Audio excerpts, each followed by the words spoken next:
So the ICC has been approached by a US organization to investigate Joe Biden and Anthony Blinken over war crimes. Here we go. For the first time ever, a US-based organization has formally asked the International Criminal Court to investigate a former US president for possible complicity in war crimes and crimes against humanity. The 170-page request submitted by the Democracy for the Arab World Now, Dawn, alleges several figures, including former President Biden, former Secretary of State Antony Blinken, and former Defense Secretary Lloyd Austin aided and abetted Israeli war crimes in Gaza. Now, of course, legally, they have put possible complicity, but in reality, they have been complicit in the genocide of the Palestinians. Now, the ICC a while back issued an arrest warrant for Benjamin Netanyahu and Yoav Gallant, but I'm actually surprised there's moves to hold the US accountable.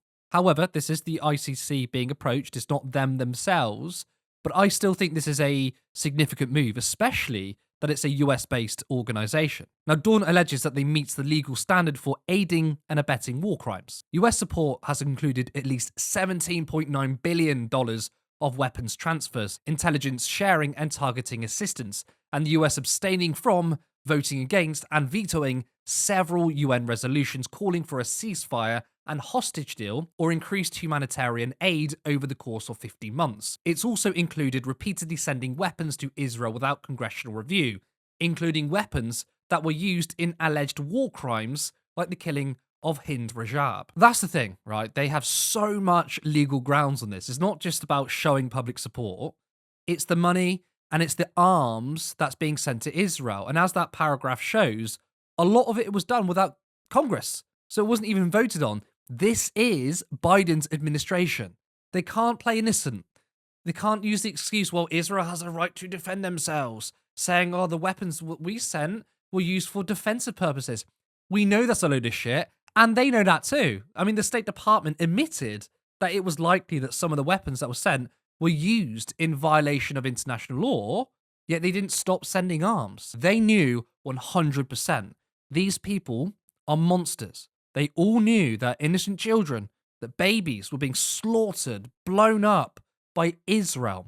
How many times did they say, well, Rafah is a red line, and if Israel touches it, the US and the rest of the Western world would step in? Then what happened? They did nothing. They have blood on their hands and should be behind bars. But that also goes for Keir Starmer, David Lammy, and anyone else in the UK government that's been complicit.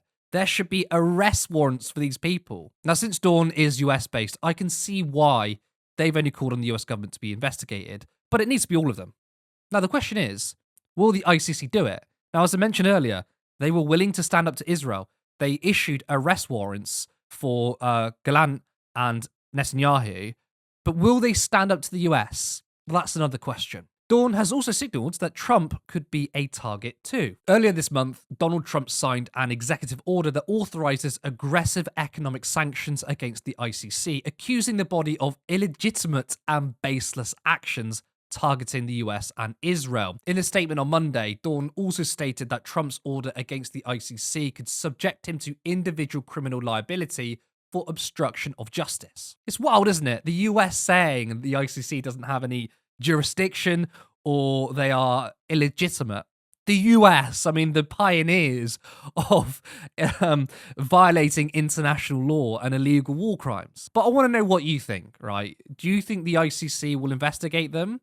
Drop a comment. Let me know if you think they will. I mean, I hope they do. And I hope they issue arrest warrants, even if nothing comes of the warrants, because I think it's unlikely anyone would actually be arrested. But that message it sends, I think, would be incredibly powerful. If you've been enjoying our content, remember to like the video. That really helps the algorithm. Also, make sure that you are subscribed with notification bells on.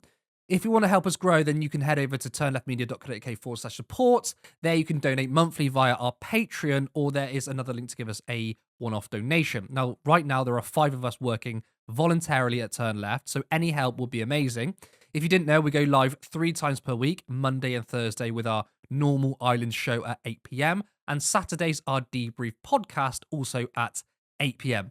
Hope to see you there. Thank you. Support independent media. Support social justice that's there on social media. Thank you. Turn Left.